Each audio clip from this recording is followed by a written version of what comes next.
Alright, so I feel like this is the last video you'd expect me to upload, but I just finished 13 Reasons Why on Netflix. Great show, by the way. And it really got me thinking about suicide. Not too long after, I was checking my emails and I was reminded about a video I uploaded about 6 months ago where I talked about deaths in Pokemon. I recognize that suicide is a sensitive and serious topic, and I wanted to shed some light on it while also keeping it within the scope of what I do here, which is talking about Pokemon. And on another serious note, if you are feeling lost and depressed, seek help either from friends or family or call a hotline. These are serious issues and should be taken care of as soon as possible. So turning our attention back to the topic at hand, there are some instances of suicide brought up in Pokemon. Even though they aren't directly shown, there are times where it is alluded to, or an instance where someone or something gave their life up voluntarily. Let's take a look.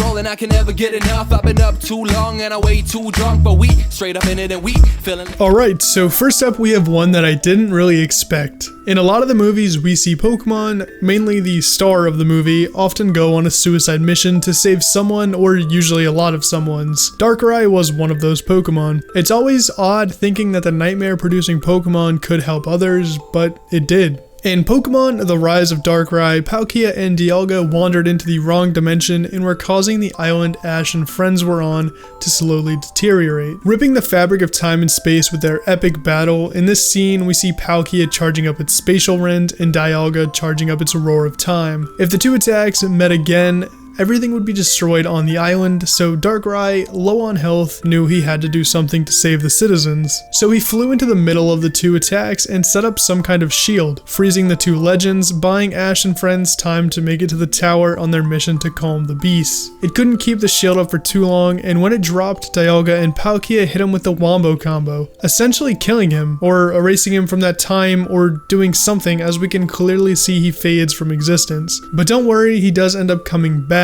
once Dialga and Palkia are calmed and undo the damage they did at the start. This seems to be a recurring theme, especially within the movies where the Pokemon that dies ends up coming back towards the end, probably in hopes of keeping the cheery Pokemon image cheery.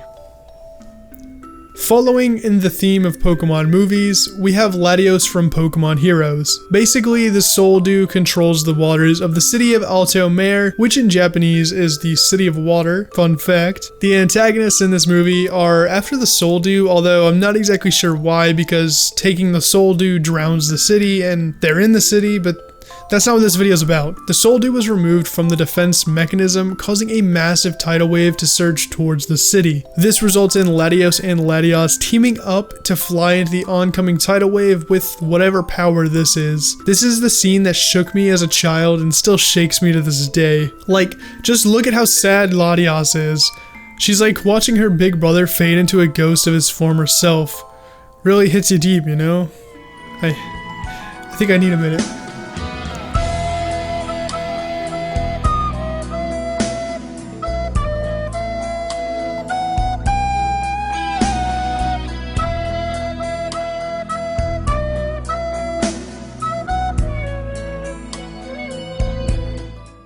Following in the theme of Pokemon movies, this is the last time I'll use that line, I swear. We have Sir Aaron and Lucario from the movie Lucario and the Mystery of Mew. Sir Aaron basically encased Lucario in his staff to protect him while he went off to stop the Warring Kingdoms, giving his life to restore power to Mew and ultimately defend the Tree of Life. Thousands of years later, and the Tree of Beginning is once again in danger. Ash and Lucario try to supercharge the tree's defenses by channeling their chakra and using the sacred tree saving ninjutsu, or something like that.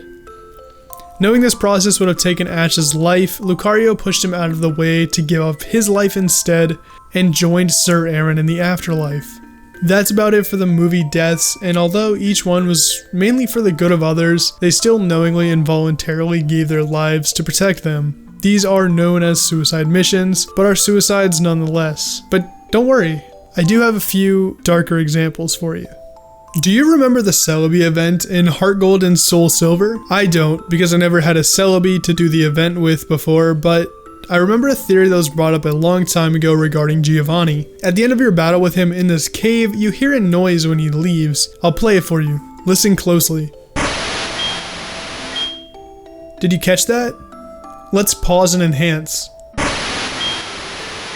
That sounds like a splash. We never really get a look at what's outside of the cave, but what if it's a cliff and Giovanni just jumped to his death? Well, truthfully, we don't really know. We can only look at evidence and assume, but that's like most things in life, right? Anyways, I'll leave that up to you. What do you believe really happened? I know it's been discussed that he has a Pokemon with waterfall and he's just surfing away, but I don't know, I like to think darker thoughts. Okay, so you've probably met this guy. He doesn't have a name, he's just simply referred to as Old Man. This is one of my more favorite stories out there, so there may be some bias on this. When you first talk to him, he tells you how sad and lonely he is, and asks to borrow one of your Pokemon, preferably level 5 or under. After giving him one and then defeating the Elite Four, if you choose to return to his house, you will find your Pokemon along with a Comet Shard and a note. The note left by the man explains how sad he was and how much he thanks you for giving him a companion. If you go outside to the balcony, there is also a hidden escape rope that you can find above the water on the balcony with the item finder. Now, we all know what ropes are for and how they play a hand in death, but this is just a theory and it's just as plausible that he died from old age, but again, I'll let you decide on that one. Alright, so that's gonna wrap up the video for you guys today. I hope you did enjoy, and if you did, then maybe you're a kind of sick person. Anyways, regardless, if you enjoyed, a like rating as always is greatly appreciated. Subscribe for more Pokemon content. Feel free to check out any of my other videos, and I'll see you guys in the next one.